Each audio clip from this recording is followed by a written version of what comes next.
Hello students, write the name of topic portfolio performance evaluation. Portfolio performance evaluation.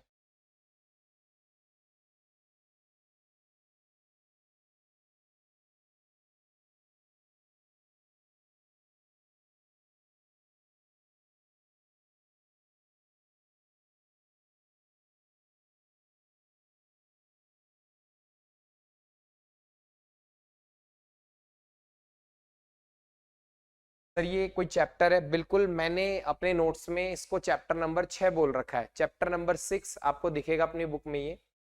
इसके अलावा अगर इसको इस तरह से डिफाइन करूं, ये एक पोर्टफोलियो मैनेजमेंट जो अपना यूनिट नंबर 4 चल रहा है उसी का एक टॉपिक है, यूनिट नंबर 4 का ही। ठीक है, मेरी बुक में ये चैप्टर नंबर 6 दिखेगा आपको, और जो यूनिट है बेसिकली यूनिट नंबर 4 चल रहा है उसी का पार्ट है। ओके, अब सुनिएगा ध्यान से मेरी बात को। पोर्टफोलियो परफॉर्मेंस इवैल्यूएशन क्या है? पोर्टफोलियो परफॉर्मेंस इवैल्यूएशन, यहाँ पर हम लोग बेसिकली पोर्टफोलियो को इवैल्यूएट करेंगे रेशियोज के बेसिस पर। क्या क्या रेशियोज हमें पढ़ने हैं, तो आप लिखिएगा मेरे साथ साथ, टाइटल डालिएगा। सबसे पहले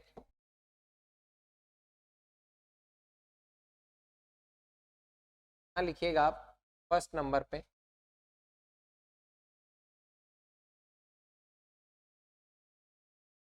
शार्पीज पोर्टफोलियो इवैल्यूएशन।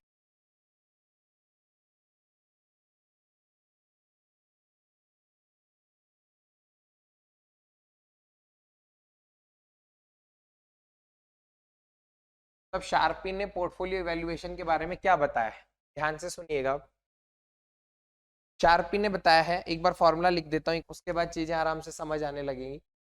तो देखिएगा ध्यान से,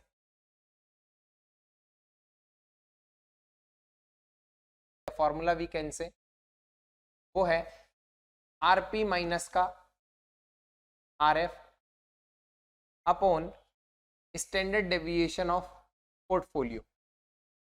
ये रेशियो है एक बेसिकली, इसको आप लोग कॉपी कर लीजिए, और ये जो अपन इसको एब्रीविएशन में लिखेंगे तो इस तरह से डिनोट कर सकते हैं, शार्पीज पोर्टफोलियो इवैल्यूएशन। इस तरह से इसको आप डिनोट कर। इसके बाद अगर हम बात करें नेक्स्ट, दूसरे नंबर पे आता है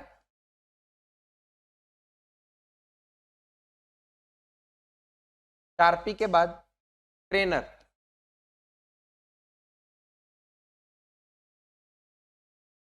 ट्रेनर्स पोर्टफोलियो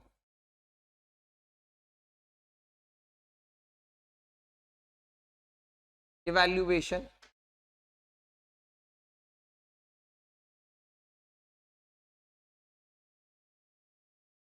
इसमें आप लिखिएगा फॉर्मूला इसका, ट्रेनर्स पोर्टफोलियो का आरपी माइनस का RF upon beta of portfolio. And last one, third one is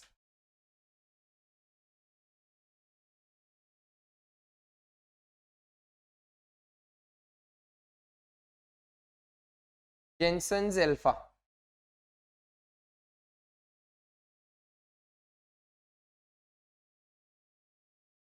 Jensen's alpha. अगर आपको अल्फा निकालना है तो कैसे निकालेंगे? अगर आपको अल्फा कैलकुलेट करना है तो you need to find out alpha like this, actual return, जिसको आप ई आर से डिनोट कर सकते हैं, expected return minus C A P M का रिटर्न, या यूं लिखूं expected return through C A P M. A P M expected return, minus का साइन है ना ये। अब सी ए पी एम का एक्सपेक्टेड रिटर्न कैसे निकलता है?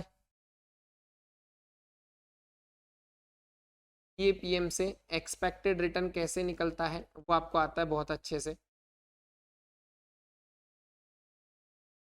वो निकलेगा R F plus beta of portfolio R M minus का आरएफ।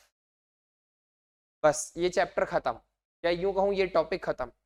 इतना नोट करना है आपको और ये टॉपिक खत्म। जो चैप्टर नंबर 6 है या यूनिट नंबर 4 में टाइटल है अपने पास पोर्टफोलियो परफॉर्मेंस इवैल्यूएशन में 3 चीजें आपको पढ़नी।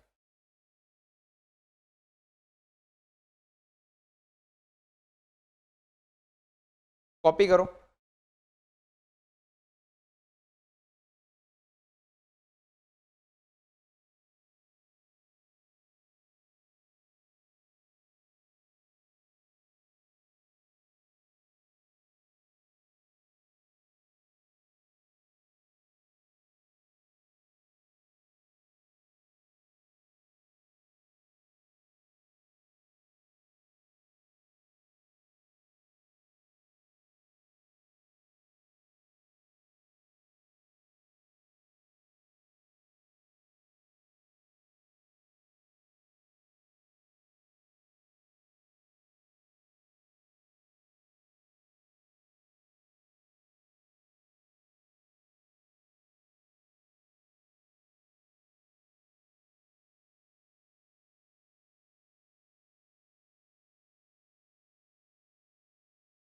बढ़े आगे, डन, ओके। क्या आपने नोट कर लिया?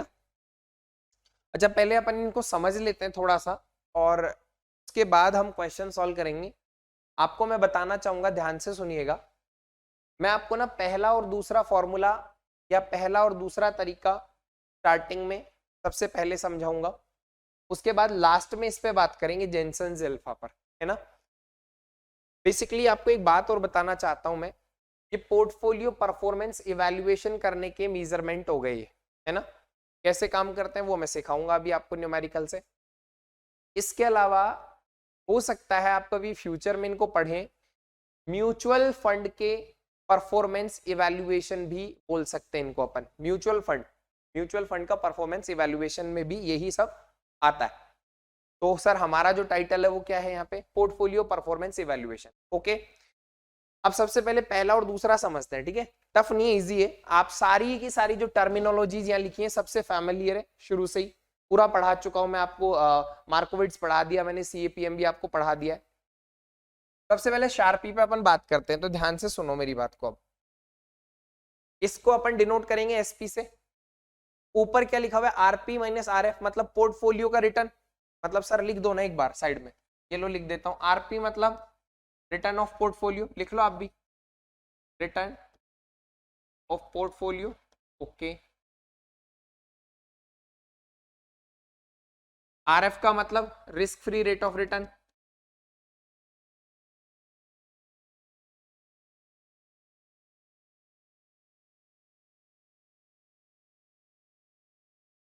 और यहां पर सिग्मा पी का मतलब होगा standard deviation of portfolio, standard deviation, या लिख दो इसको रिस्क ऑफ पोर्टफोलियो। तो इसको पोर्टफोलियो का रिस्क भी बोल सकते हैं। मतलब स्टैंडर्ड डेविएशन यहाँ पे ना, इसको ऐसे लिख लेना, एक बार टोटल कर लेना इसको ना, टोटल रिस्क ऐसे करना है, इसको टोटल रिस्क लिखना, टोटल रिस्क ऐसे लिखना है इसको, टोटल रिस्क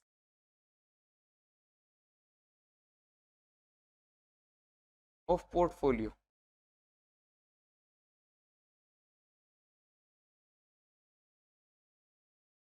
सर यहाँ पर बीपी का मतलब और टीपी का मतलब, देखो बीपी का मतलब लिख देता हूं, बीटा ऑफ पोर्टफोलियो।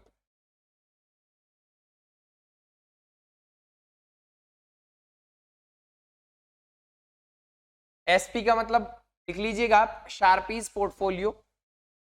और टीपी का मतलब ट्रेनर्स पोर्टफोलियो। ये पर्सन के नाम है ना, पर्सन्स के नाम है ये। अब ध्यान से सुनिएगा मेरी बात को। शार्पी ने क्या कहा, समझाना स्टार्ट कर रहा हूं, समझाया नहीं अभी तक, ध्यान से सुनिएगा मेरी बात को। शार्पी ने क्या कहा, शार्पी ने कहा आरपी माइनस आरएफ मतलब पोर्टफोलियो का जो रिटर्न है वो रिस्क फ्री के रिटर्न से कितना ज्यादा है, मतलब एक्सेस रिटर्न। सर इसका मतलब आप ये कहना चाहते हो प्रीमियम है ये, हाँ जी प्रीमियम है, मतलब एक्सेस रिटर्न है, हाँ ज्यादा रिटर्न है। किसके कंपैरिजन में, गवर्नमेंट सिक्योरिटीज के कंपैरिजन में। तो ये रिस्क फ्री है ही, मान low risk free government security पे एफडी पे 6% मिलता है ना। तो और मार्केट से मिलता है मान लो आपको 13%। इसका मतलब मार्केट से जो आपको portfolio, market portfolio we can say समझाने के लिए, क्योंकि मार्केट के अंदर बहुत सारी सिक्योरिटीज होती हैं, बहुत सारी सिक्योरिटीज को मिला के एक पोर्टफोलियो बन गया, ठीक है, समझाने के लिए बोल रहा हूं मैं आपको ये बात, है ना। मार्केट तो 13% अगर यहाँ से मिल रहा है तो 13 माइनस अगर 6 करेंगे तो एक्स्ट्रा कितना मिल रहा है, 7% मिल रहा है। Are you getting my point? इसको बोलेंगे रिस्क प्रीमियम। रिस्क लेने पर प्रीमियम एक्स्ट्रा कितना, मतलब रिस्क लेने का मतलब मार्केट में जाना, रिस्क लेना। अब ध्यान से सुनिएगा मेरी बात को। Divide by standard deviation of portfolio. Standard deviation ये टोटल रिस्क होता है, मैं पढ़ा चुका हूं आपको जब मैंने सीएपीएम में systematic risk and unsystematic risk का टॉपिक कराया था आपको, तब मैंने आपको पढ़ा दिया था। ये क्या होता है, टोटल रिस्क होता है। क्या होता है ये, टोटल रिस्क। अब टोटल रिस्क अगर एक है, सपोज दैट एक यूनिट टोटल रिस्क है, उसके ऊपर एक यूनिट अगर टोटल रिस्क है, उसके ऊपर कितना एक्सेस रिटर्न है, कितना रिस्क प्रीमियम है। एक यूनिट अगर रिस्क लेते हैं तो उसके ऊपर कितना रिटर्न है। कौन सा रिस्क सर, टोटल रिस्क। बात समझ में आ रही है? ओके, तो इसका इंटरप्रिटेशन तो समझ आ गया, इसकी व्याख्या क्या होगी, इसका मतलब क्या है, ठीक है, वो तो आपको समझ आ गया। ये रेशियो क्या कहता है, ये वाला, ये रेशियो कहता है ट्रेनर्स पोर्टफोलियो इवैल्यूएशन। ये रेशियो क्या कहता है, ध्यान से सुनिएगा सर, ये भी कुछ इसी तरीके की बात कर रहा है। न्यूमरेटर में तो कॉमन है दोनों में, आरपी माइनस आरएफ। ध्यान से सुनिएगा, आरपी माइनस आरएफ। इसका मतलब सर आरपी माइनस आरएफ का मतलब एक्सेस रिटर्न, मतलब रिस्क प्रीमियम। हाँ जी, रिस्क प्रीमियम डिवाइड में बीटा ऑफ पोर्टफोलियो ले रहा है। मतलब सर ये भी तो रिस्क है ना। कौन सा रिस्क है, सिस्टमेटिक रिस्क है। कौन सा रिस्क है ये, systematic risk. Are you getting my point? अब ध्यान से सुनना मेरी बात को। ये सिस्टमेटिक रिस्क है, मतलब एक यूनिट ऑफ सिस्टमेटिक रिस्क के ऊपर, एक यूनिट ऑफ सिस्टमेटिक रिस्क के ऊपर कितना रिस्क प्रीमियम मिल रहा है। Are you getting my point? ये इंटरप्रिटेशन हो गया किसका, ट्रेनर्स पोर्टफोलियो इवैल्यूएशन का। अगर लिखना पड़े तो आपको एग्जाम में, सिंपल है, टफ नहीं है। अब बच्चे के दिमाग में क्वेश्चन आता है, सर परफॉर्मेंस इवैल्यूएशन के तरीके हैं, हाँ, ये कौन सा बढ़िया है सर, दोनों में से कौन सा बढ़िया है परफॉर्मेंस इवैल्यूएशन, मतलब कौन सा पोर्टफोलियो बढ़िया है, ये पता लगाना हो तो। अब मेरी बात ध्यान से सुनना, सबसे इंपॉर्टेंट, क्या सर इन दोनों से आंसर सेम आ सकता है? क्या इन दोनों से आंसर सेम आ सकता है? रैंकिंग, मान लो पोर्टफोलियो में 3 सिक्योरिटी है मेरे पास। पोर्टफोलियो में कितनी सिक्योरिटी है, 3। उन 3 सिक्योरिटी में जो मैं रैंकिंग करूंगा, पहली सिक्योरिटी मान लो बेस्ट 1 2 3 रैंकिंग कर दूंगा, 3 सिक्योरिटी, जो बेस्ट होगी उसको टॉप पे कर दूंगा। मतलब सर बेस्ट कौन से, जिसका एक्सेस रिटर्न ज्यादा आएगा, मतलब सर इसका जिसका रेशियो ज्यादा आएगा। दोनों में सेम बात है, क्योंकि देखो भाई सीधी सी बात है, दोनों में ऊपर क्या, न्यूमरेटर की तरफ रिटर्न है, एक्सेस रिटर्न है, एक्सेस प्रीमियम है। तो अगर जिसका रेशियो ज्यादा आएगा उस सिक्योरिटी को प्राथमिकता पे रख देंगे, प्रायोरिटी फर्स्ट पोजीशन। उससे कम आएगा उसको सेकंड, उससे कम आएगा उसको थर्ड दे देंगे। तो सर एक बात बताओ, क्या फिर दोनों से आंसर सेम आ सकता है? अब समझाना शुरू कर रहा हूं मैं, अभी तक तो मीनिंग बताया। अब इन दोनों में डिफरेंस क्या है उस पर बात करते हैं अपन। ध्यान से सुनिएगा बहुत अच्छे से बात को। एसपी और टीपी से जो रैंकिंग आप करोगे, रैंकिंग समझ पा रहे हो आप मैं जो कहना चाह रहा हूं? सर रैंकिंग कैसे करोगे? अरे हाईएस्ट रेशियो जो आएगा इससे कैलकुलेट करने पे, उसको फर्स्ट पोजीशन, उससे जो कम आएगा उसको सेकंड, उससे जो कम आएगा थर्ड। सर इसी तरह इसमें सेम, हाँ इसमें भी सेम है। क्यों? क्योंकि इसका रिटर्न, इसमें भी तो रिटर्न ऊपर है, रिस्क नीचे है।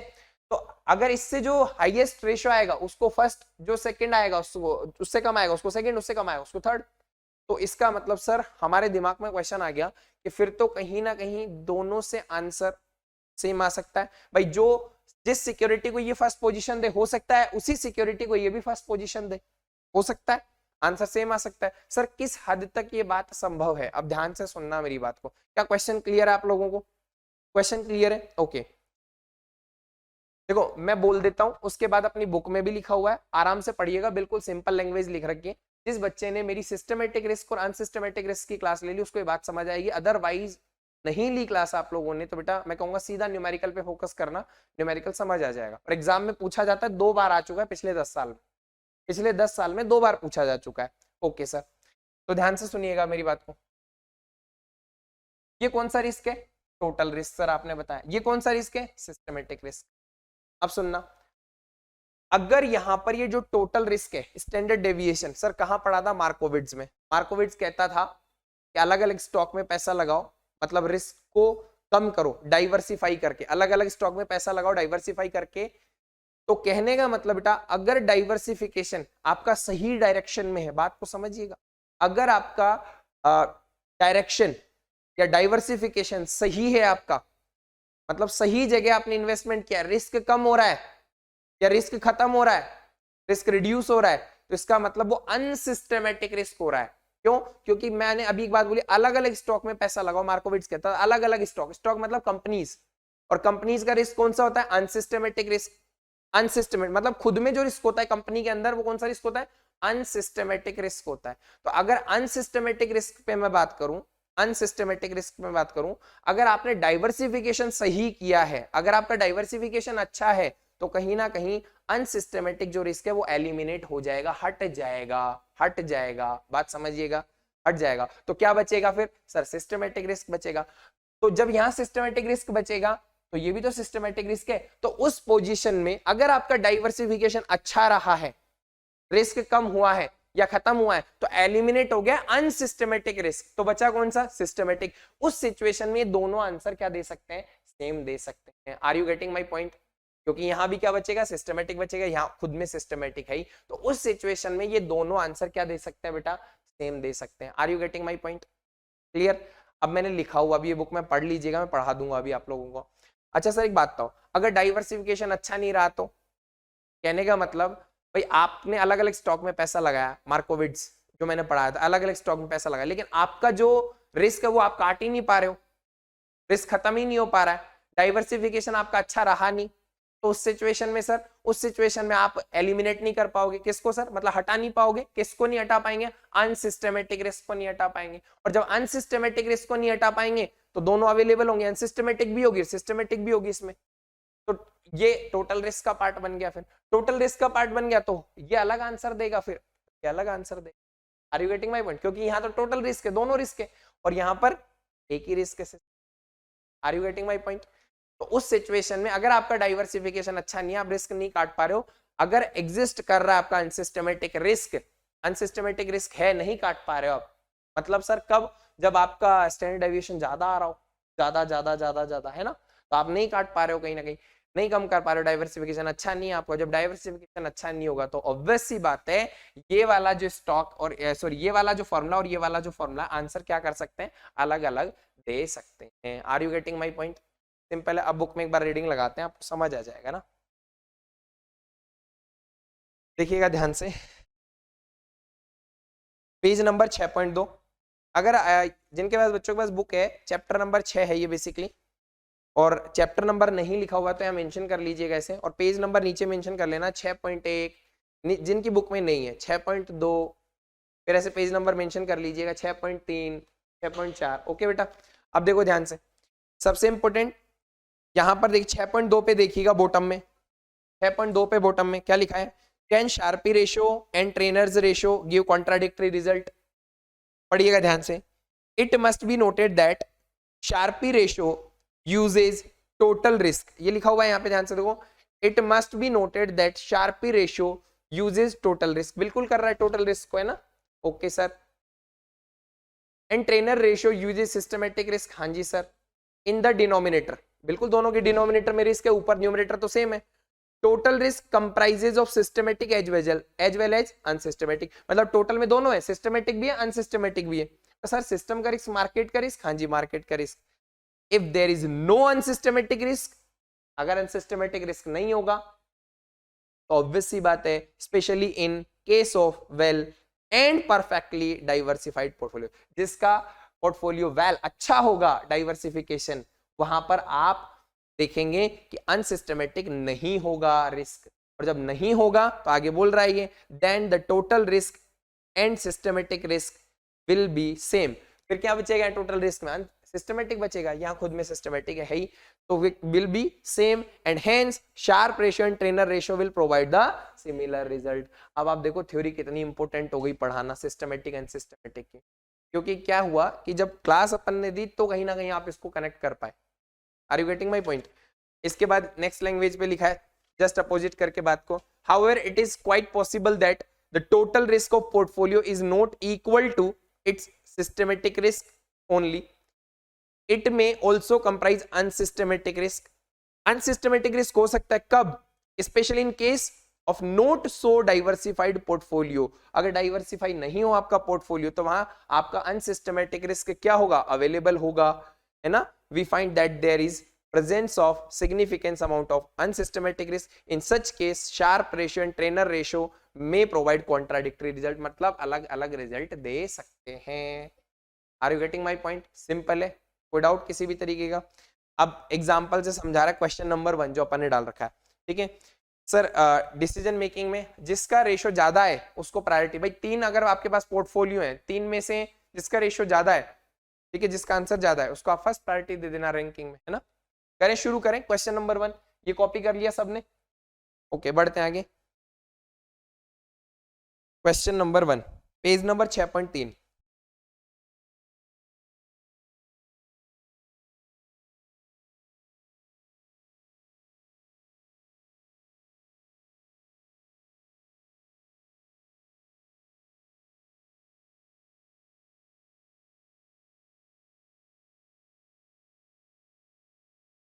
Question 1 page number 6.3.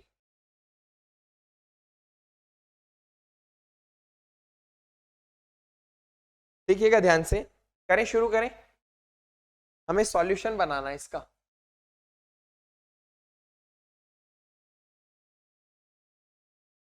देखिएगा क्या बोल रहा है. इसने बोला है the following information is available about 2 portfolios S and W. S portfolio एक तो सर, एस पोर्टफोलियो मतलब एक ऐसे, इसके अंदर बहुत सारी सिक्योरिटीज हो सकती है, बहुत सारी सिक्योरिटीज हो सकती है. पोर्टफोलियो का नाम दे दिया एस, है ना. एक पोर्टफोलियो है डब्ल्यू, इस डब्ल्यू में बहुत सारी सिक्योरिटीज हो सकती है. Are you getting my point? बहुत सारी सिक्योरिटीज हो सकती है, ठीक है. ओके सर, बात समझ में आ गई. इसके बाद आगे क्या बोल रहा है. इसने बोला है, ध्यान से सुनो क्या बोल रहा है. मार्केट इंडेक्स मतलब एक पोर्टफोलियो और दिया है इसने, मार्केट इंडेक्स. मार्केट इंडेक्स मतलब सर सेंसेक्स और निफ्टी. हाँ, सेंसेक्स में कितनी कंपनी होती है आपको पता है? बोलो, सेंसेक्स में कितनी होती है? टॉप 30, है ना. और निफ्टी में कितनी होती है? टॉप 50. तो वहां भी पोर्टफोलियो बन गया ना एक कंपनीज का. इसका मतलब सर 3-3 दिया है इसने. हाँ, 3-3 दिया है, ठीक है. चलो, एंड रिस्क फ्री असेट, और रिस्क फ्री असेट के बारे में भी बताया इसने. पोर्टफोलियो के नाम है SW एंड मार्केट को भी ये पोर्टफोलियो कंसिडर करके चल रहा है. मार्केट इंडेक्स, है ना. एक्चुअल रिटर्न दे रखे हैं. हाँ जी सर. सर मतलब एक तरीके से देखा जाए तो एक्सपेक्टेड रिटर्न है. हाँ जी, expected return we can say ER. Beta दे रखा है, स्टैंडर्ड डेविएशन दे रखा है, बिल्कुल. अब पढ़िएगा क्वेश्चन क्या बोल रहा है. पहला पार्ट क्वेश्चन क्या बोल रहा है. Rank the portfolio S and W. S और W को रैंक देनी है on the basis of Sharpe ratio, Sharpe ratio के आधार पर, and state whether they have outperformed और underperformed the market index. मतलब मार्केट इंडेक्स की तुलना में वो आउट परफॉर्म रहे या अंडर परफॉर्म रहे. मतलब एक पोर्टफोलियो रहे मार्केट वाला, उसकी तुलना में ये अंडर परफॉर्म रहे या आउट परफॉर्म रहे, उसका आपको आंसर और करना है. सर पहले आंसर निकाल दे, फॉर्मूले से निकालो. पहला पार्ट करते हैं सॉल्व, है ना. शार्पी से, शार्पी से जब अपन फर्स्ट पार्ट सॉल्व करेंगे, सॉल्यूशन.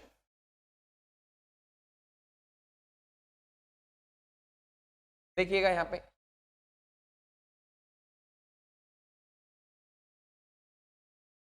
शार्पीज रेशो या परफॉर्मेंस इवैल्यूएशन जो अपन कर रहे हैं, इसको ऐसे लिख सकते हैं अपन, SP से डिनोट कर सकते हैं. ओके, तो फॉर्मूला क्या है अभी अभी बताया. RP माइनस का RF divide by standard deviation of portfolio. अच्छा, अब पहले S का निकाल लें. ओके, अब बताओ S का निकालेंगे तो RP कितना है? Return of portfolio. S का रिटर्न कितना है? बुक में दे रखा है, दे रखा है सर, बिल्कुल रिटर्न दे रखा है 2121. माइनस RF कितना है? रिस्क फ्री पे 7, divide by standard deviation of portfolio given है कितना? 20. आंसर बोलो जरा कितना आ रहा फटाफट से. इसी तरह से W का करेंगे. W पे कितना आ रहा है बोलो. अच्छा, ये कितना आ रहा है? 0.7. ओके, इसके बाद W का बताओ. W का रिटर्न कितना है? 26. माइनस RF बोलो कितना है सर? RF है 7, divide by standard deviation of portfolio 25. Answer बोलो. 0.8. 0.76। ओके, एक और है यहाँ पे पोर्टफोलियो, इसका मतलब सर वो पोर्टफोलियो है तो उसका भी हम परफॉर्मेंस इवैल्यूएशन कर लें, कर लो। देखो मार्केट इंडेक्स को भी ये पोर्टफोलियो बोल रहा है, तो इसको एमआई से डिनोट कर दूं मैं, एमआई से डिनोट कर देता हूं। कितना है बताओ, सबसे पहले 19 -7 और इसका स्टैंडर्ड डेविएशन कितना है 16। आंसर बोलो।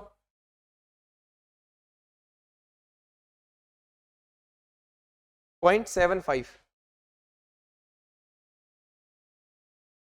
ये लो, बात समझ में आ रही है आप लोगों को।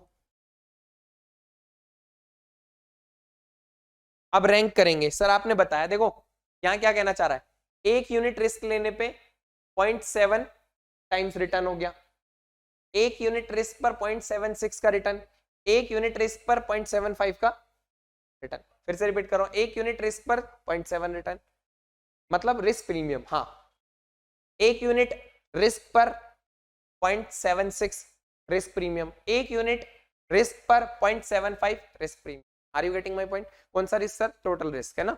ओके, तो रिटर्न किस में ज्यादा है? सिर्फ आपको एस और डब्ल्यू में करना है रैंकिंग, दो में ही। हमारा मेजर यही है दोनों, एक और दो। पोर्टफोलियो बोलो कौन कौन सा है? तो सबसे ज्यादा रिटर्न किसमें? इसमें तो इसको रैंक देंगे अपन फर्स्ट, ये फर्स्ट रैंक हो गई, फर्स्ट रैंक है ना। और इसको कौन सा रैंक दे देंगे सर? ये 70 होगा ना। हाँ जी 70, इसको दे देंगे अपन सेकंड रैंक। अब मार्केट की तुलना में, मार्केट की तुलना में ये अंडर परफॉर्म रहे या ओवर परफॉर्म रहे, ये देखते हैं। देखो ध्यान से, ध्यान से देखिएगा, ध्यान से देखिएगा, रिटर्न देखना है। मार्केट से रिटर्न कितना? एक रिस्क पर 0.75 का, है ना। और एस वाले पोर्टफोलियो में रिटर्न कितना? एक रिस्क पर 0.70 का। इसका मतलब मार्केट की तुलना में अंडर परफॉर्मेंस रही इसकी, मार्केट की तुलना में अंडर परफॉर्म रहा। तो अपन लिख देंगे, कंपेयर मार्केट से कर रहे हैं तो यहां लिखेंगे अपन S portfolio, S portfolio, S portfolio under perform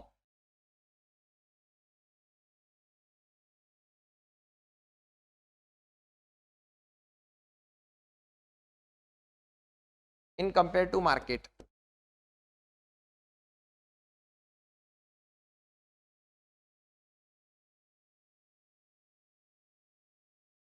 are you getting my point? Simple है भाई, इससे कंपेयर कर रहा हूं मैं ना। ओके सर, ये देखो, इस पे देखो, मार्केट में रिटर्न है 0.75 रिस्क प्रीमियम, और जबकि इस स्टॉक, इस वाले पोर्टफोलियो पे कितना है? 0.76, मतलब ओवर परफॉर्म रहा ये, है ना, अधिक। तो W portfolio over performed in compare to market. तो इसको मार्केट इंडेक्स लिख दें क्या? पूरा लिख दो मार्केट इंडेक्स।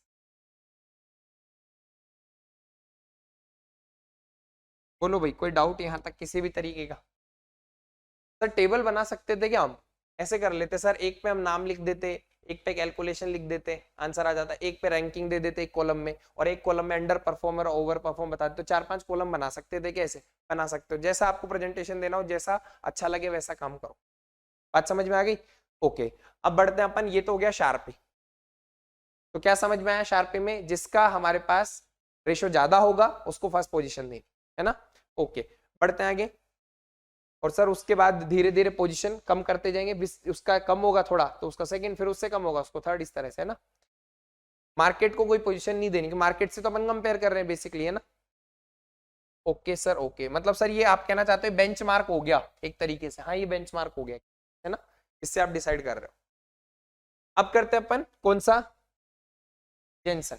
इसी क्वेश्चन में पढ़ते हैं एक बार, पहले क्वेश्चन तो पढ़ो सर, ये तो फर्स्ट पार्ट था। हाँ, क्वेश्चन बोल रहा है rank the portfolio S and W on the basis of Treynor's, Treynor's करना है, Treynor's ratio and state whether they have outperformed और underperform the market index. Treynor's निकालना है अब अपन को। चलो सर, ट्रेनर्स, तो ये तो था हमारा फर्स्ट पार्ट क्वेश्चन का, है ना। लिखा नहीं अपन ने, ये लिखा, ये लिख दिया। अब कर रहे हैं अपन सेकंड पार्ट।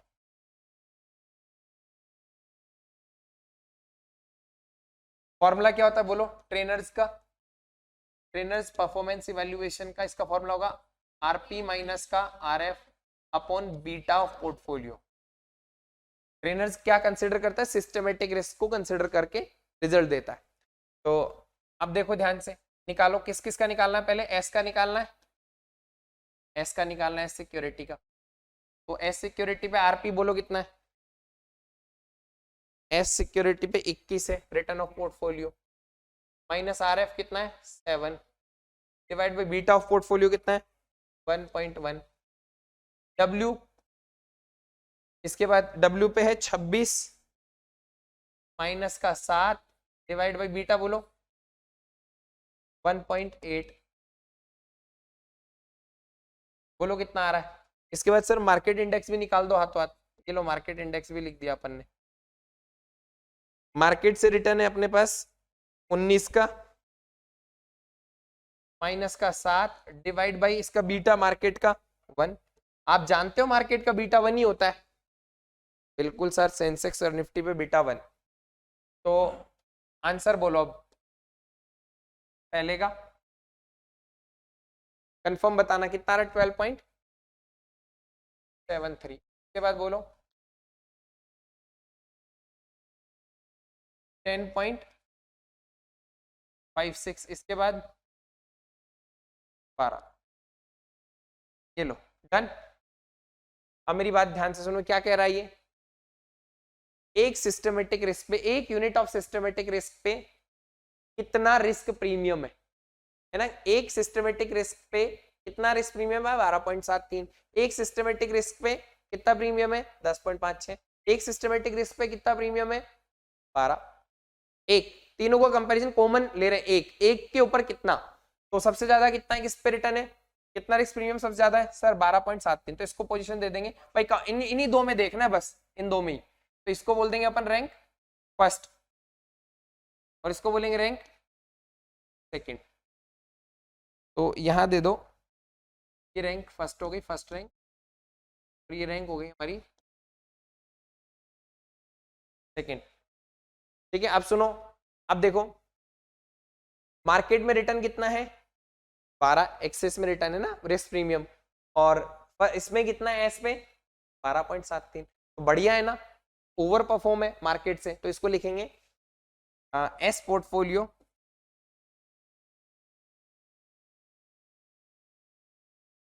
परफॉर्मेंस इज, ऐसे लिखेंगे S portfolio over performed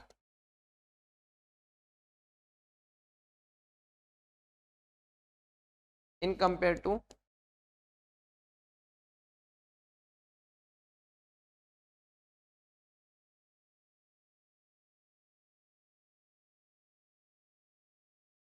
market.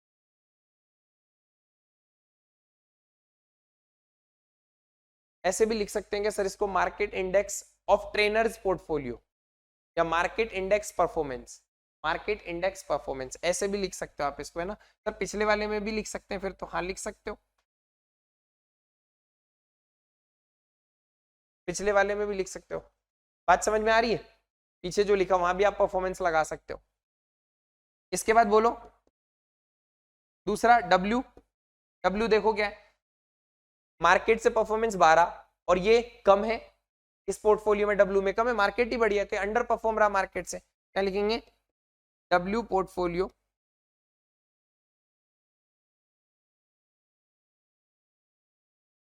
Under performed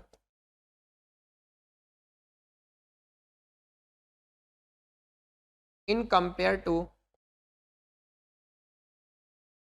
market index performance। Done, simple है, सिंपल है। अब पढ़ो ध्यान से, ध्यान से सुनना मेरी बात को। अब third point, is there any difference in result stated in, result में डिफरेंस है क्या, बिल्कुल है रिजल्ट में डिफरेंस। देखो यहां पर इसको अपन ने फर्स्ट पोजीशन दी है एस को, और इधर अपन ने एस को सेकंड पोजीशन दी, रिजल्ट में तो डिफरेंस है, रिजल्ट में तो डिफरेंस है और कॉन्ट्राडिक्टरी रिजल्ट है, अलग अलग है। सर ये कब पॉसिबल होता है, ये कब पॉसिबल होता है बताओ? जब आपका स्टैंडर्ड डेविएशन टोटल रिस्क उसमें अनसिस्टेमेटिक रिस्क अवेलेबल हो, उसको आप अच्छा डाइवर्सिफिकेशन नहीं दे पाए हो, तब। बात समझ में आ रही है? बिल्कुल सर। तो यहां लिखा हुआ है यस, रिजल्ट आंसर में देखना, यस रिजल्ट में डिफरेंस है। In case of Sharpe's ratio we consider total risk. भाई क्यों है? क्योंकि हमने यहाँ टोटल रिस्क, और टोटल रिस्क में कहीं ना कहीं डाइवर्सिफिकेशन अच्छा नहीं रहा है ना। Okay sir. While in case of trainers ratio we consider systematic risk। Sir हम थोड़ा बड़ा चढ़ा के लिखना चाहें तो लिख सकते हो। Are you getting my point? Sir क्या लिखेंगे? जैसे भाई आप जानते हो कि यहाँ पर अगर डाइवर्सिफिकेशन अच्छा होता, वेल और प्रॉपर होता, तो कहीं ना कहीं अनसिस्टेमेटिक रिस्क टोटल रिस्क से एलिमिनेट हो जाता, तो फिर क्या बचता? सिस्टमेटिक। तो उस केस में कहीं ना कहीं आपका ट्रेनर्स और शार्पी रिजल्ट बराबर दे सकते। मैं ये नहीं कह रहा देंगे ही देंगे, दे सकते थे। Are you getting my point? मतलब सर किस में, रैंकिंग में? हाँ जी रैंकिंग में। आप समझ पा रहे हैं मेरी बात? कोई डाउट यहां तक किसी भी तरीके का? सिंपल है। ओके चलो क्वेश्चन नंबर 2 पे देखते हैं अब। 3 होमवर्क डालो आप करिएगा, सॉल्यूशन मैंने डाल रखा है 3, ठीक है। क्वेश्चन नंबर 2 ध्यान से देखिएगा, क्वेश्चन नंबर 2 बढ़े आगे। क्वेश्चन नंबर 2 भाई मैंने तीसरे का आंसर लिखा नहीं है, बुक में लिख रखा है, कोई दिक्कत नहीं है। अब देखिएगा ध्यान से क्वेश्चन नंबर 2 को। Question 2 page number 6.4। सिंपल है सर? हाँ जी सिंपल है। देखो क्या बोल रहा है, क्वेश्चन पढ़िएगा। The following information is available about 3 portfolio P1, P2 and P3। 3 तरह का पोर्टफोलियो आपके पास। द मार्केट इंडेक्स, मतलब सर मार्केट वाला पोर्टफोलियो भी, हाँ जी। प्रोवाइडेड ए रिटर्न 20%, मार्केट से कितना रिटर्न मिल रहा है? 20%। Over the same period while return on treasury bill, इसी टाइम आपका ट्रेजरी बिल, मतलब सर रिस्क फ्री, हाँ जी रिस्क फ्री, गवर्नमेंट सिक्योरिटीज पर कितना मिल रहा है ट्रेजरी बिल पर आपको? 6%। आरएफ कितना है आपका? 6%। और मार्केट से इंडेक्स से जो रिटर्न मिल रहा है, एक्चुअल रिटर्न मार्केट से कितना मिल रहा है? वो 20%। हाँ जी सर समझ आ रहा है, मतलब आरएम 20% हो गया, आरएफ कितना हो गया आपका? 6%। Calculate Jensen's alpha for each portfolio and state whether they have outperform underperform. Sir अभी आपने ना सिर्फ फॉर्मूला लिखवाया है, तो समझाया नहीं। चलो पहले समझ लेते हैं, ऐसा करते हैं तो समझते हैं पहले एक बार। देखो ध्यान से, हालांकि मेरे को जेनसन समझाने की जरूरत नहीं है, जेनसन वाला आपको बताना चाहूंगा, आप पढ़ चुके हो मेरे से। जब मैंने आपको असेट प्राइसिंग करवाया था ना, याद हो तो, असेट प्राइसिंग जब मैंने करवाया था तब कराया था। देखो ध्यान से, अल्फा कैसे निकालेंगे? एक्सपेक्टेड रिटर्न या एक्चुअल रिटर्न? याद करो मैंने बोला था मार्कोविट्ज से होता है, याद आ रहा है? माइनस सीएपीएम जो आप निकालोगे, सीएपीएम से जो रिटर्न है ना, अगर आपने जैसे सीएपीएम से जो रिटर्न निकलता है उसको बोलते हैं रिक्वायर्ड रेट ऑफ रिटर्न। क्या बोलते हैं? रिक्वायर्ड। हमें इतना चाहिए और आपको मिल कितना रहा है, उसको बोलेंगे एक्चुअल रिटर्न या expected return. Are you getting my point? Sir एक बार समझाओ जरा, अल्फा कैसे होगा? देखो मैंने क्या कहा, आपका ये आ रहा है मान लो 10 और ये है आपका एक्चुअल रिटर्न 15। आपको चाहिए 10%, आपको चाहिए 10% है ना, और आपको मिल कितना रहा है?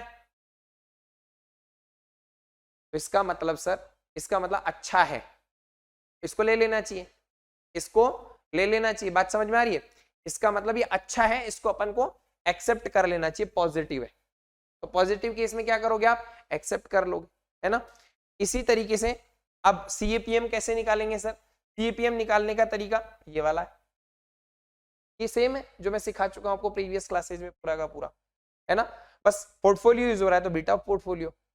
सर अगर कभी हमें बीटा ऑफ पोर्टफोलियो निकालना पड़ गया तो सब सिखा चुका हूं मैं आपको, ठीक है। बीटा ऑफ पोर्टफोलियो क्या होता है? वेटेड एवरेज होता है। Are you getting my point? Simple है, टफ नहीं है, लेकिन यहाँ सब डेटा आपको दिया हुआ है, कुछ नहीं करना आपको।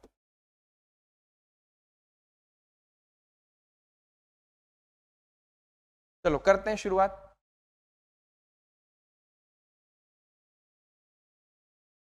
देखिएगा, सबसे पहले आपको निकालना है सीएपीएम, निकालना पड़ेगा आपको एक्सपेक्टेड। एक तो आपको एक्सपेक्टेड रिटर्न गिवन है 15, 30, 27, ये तो ईआर गिवन है आपको, है ना। आपको सीएपीएम से रिटर्न निकालना पड़ेगा। तो लिखो आप पहले सॉल्यूशन।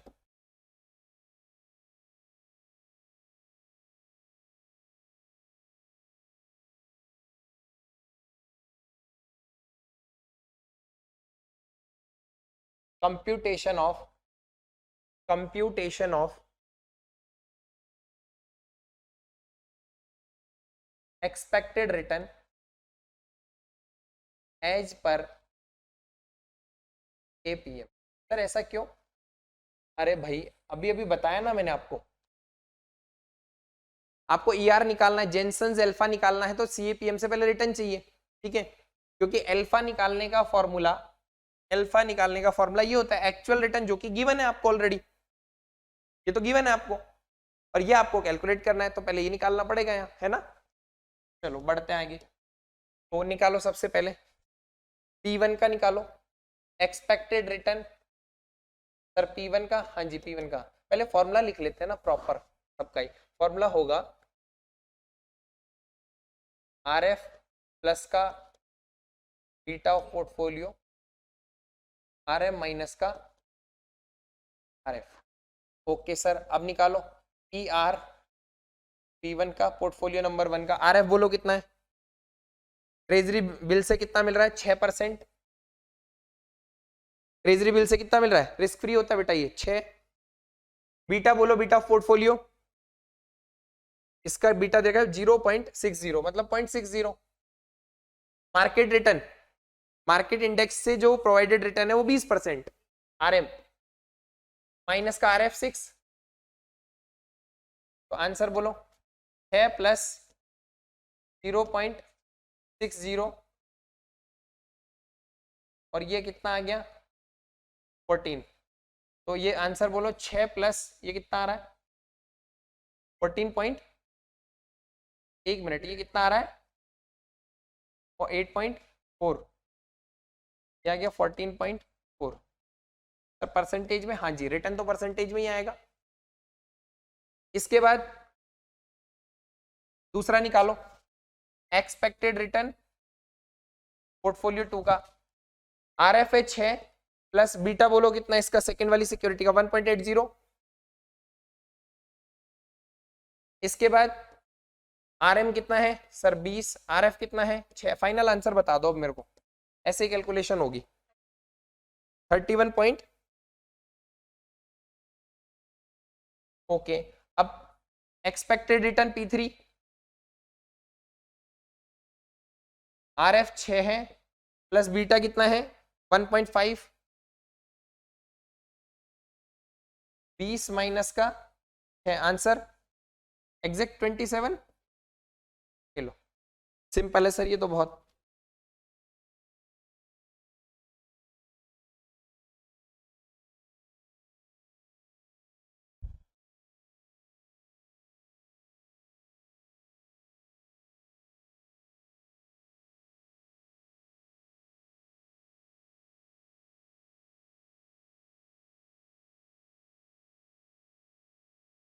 बोलो कोई डाउट यहाँ तक?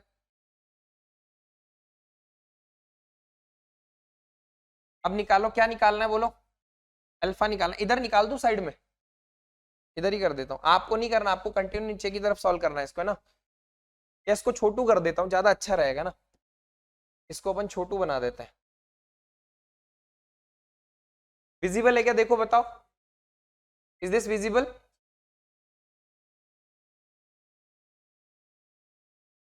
ये लो करें शुरू, निकालो। अब क्या निकालना है सबसे पहले? अल्फा। जेनसन्स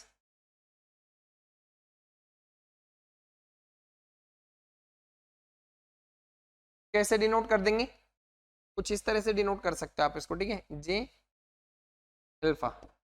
अब कैसे निकालेंगे? एक्सपेक्टेड रिटर्न जो आपको दिया हुआ है, मतलब सर एक्चुअल वाला, हाँ जी एक्चुअल रिटर्न बोल दो, एक्सपेक्टेड बोल दो, जो गिवन है क्वेश्चन में मिलेगा ये आपको, है ना? माइनस जो हमने सीएपीएम से रिटर्न कैलकुलेट किया, सीएपीएम का एक्सपेक्टेड रिटर्न, तो ईआर बोलो कितना है सबसे पहले? P1 का 15 गिवन है माइनस 14.4। सर ये वाला, हाँ ये भी परसेंटेज में है, ये भी परसेंटेज। आंसर बोलो 0.60। आंसर पॉजिटिव है? हाँ सर आंसर पॉजिटिव है, दिख रहा है? चलो ये लिख रहा हूं एक बार समझाने के लिए ना। इसके बाद P2 बोलो। गिवन कितना है? ER 30 माइनस ये देखो कितना है 31.20, नेगेटिव कितना आ रहा है 1.20। बुक में शायद टाइपिंग एरर है, उसको ठीक कर लेना। क्लियर? तीसरा यहां लिखेंगे कितना है बोलो 27 माइनस 27, मतलब सर इसको क्या लिखेंगे करेक्टली प्राइस्ड। सर वही लैंग्वेज लिख दें जो आपने पहले सिखाई थी। हाँ लिख सकते हो, क्या दिक्कत है? Correctly priced. मैंने आपको जब असेट प्राइसिंग सिखाया था, दोनों बराबर है ना? ठीक है, बात समझ में आ रही है? अब देखो ध्यान से, ध्यान से समझिएगा मेरी बात को, ध्यान से सुनिएगा और ध्यान से समझिएगा, हो गया काम। देखो समझाऊं? कॉपी कर रहे हो कर लो। सर यहाँ जीरो लिखो आप पहले, मैंने जीरो नहीं लिखा ना यहाँ मैंने जीरो नहीं लिखा, इसको जीरो लिख देते हैं पहले। ये लो,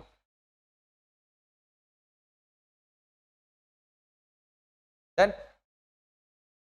अब सुनो मेरी बात को ध्यान से, क्या किया करते थे, मेरी बात को ध्यान से सुनना, मेरी बात को ध्यान सुनना, ठीक है? जो बच्चे मेरे से CAPM पूरा पढ़ चुके हैं उनकी बात कर रहा हूँ, ध्यान से सुनना। क्या करते थे अपन जब असेट प्राइसिंग करते थे, वहां डिसीजन मेकिंग बनाते थे CAPM के बेसिस पर? बेटा हम करते थे वहां पर, अगर हमारा एक्सपेक्टेड रिटर्न जो गिवन होता है क्वेश्चन में है ना ज्यादा है और CAPM से निकाला हमने 14.4, इसका मतलब क्या कहना चाह रहा है, हमें चाहिए रिक्वायर्ड रेट ऑफ रिटर्न कितना है 14.4 और मिल कितना रहा है 15, अच्छा है, ठीक है? इसको हम बोलते थे सस्ता है, वहां बोलते थे CAPM में क्या बोलते थे, अच्छा है सस्ता है, सस्ता है तभी तो रिटर्न ज्यादा दे रहा है, खरीद लो। अंडर प्राइज्ड है ये बोला करते थे वहां, लेकिन यहाँ परफॉर्मेंस इवैल्यूएशन की बात हो रही है, बात को समझना, मतलब आउटस्टैंडिंग परफॉर्मेंस है, अच्छा है इसलिए आउट परफॉर्म्ड बोलेंगे इसको। यहाँ लैंग्वेज का ध्यान रखेंगे, गलती नहीं करनी है बिल्कुल भी, ठीक है? अच्छा है, बेहतरीन है, आउटस्टैंडिंग परफॉर्मेंस है, तो इसको बोलोगे आउट परफॉर्म्ड।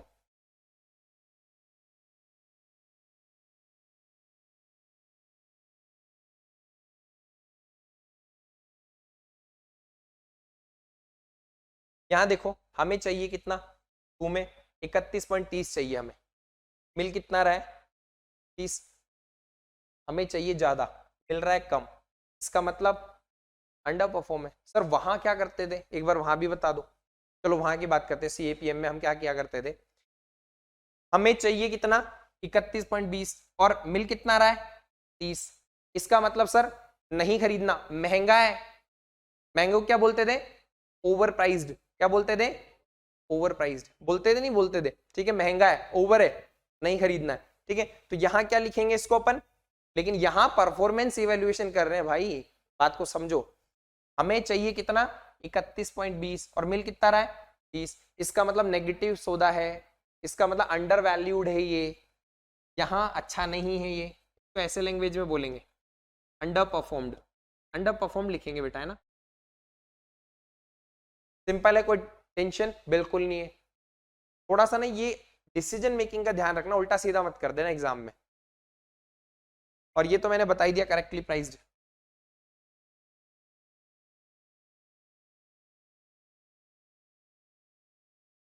ये इसका एफिशिएंट प्राइस भी लिख सकते हो, बुक में ना एफिशिएंट प्राइस लिख रखा है, ठीक है बेटा? तीसरा क्वेश्चन होमवर्क है, पढ़ लेना और कर लेना।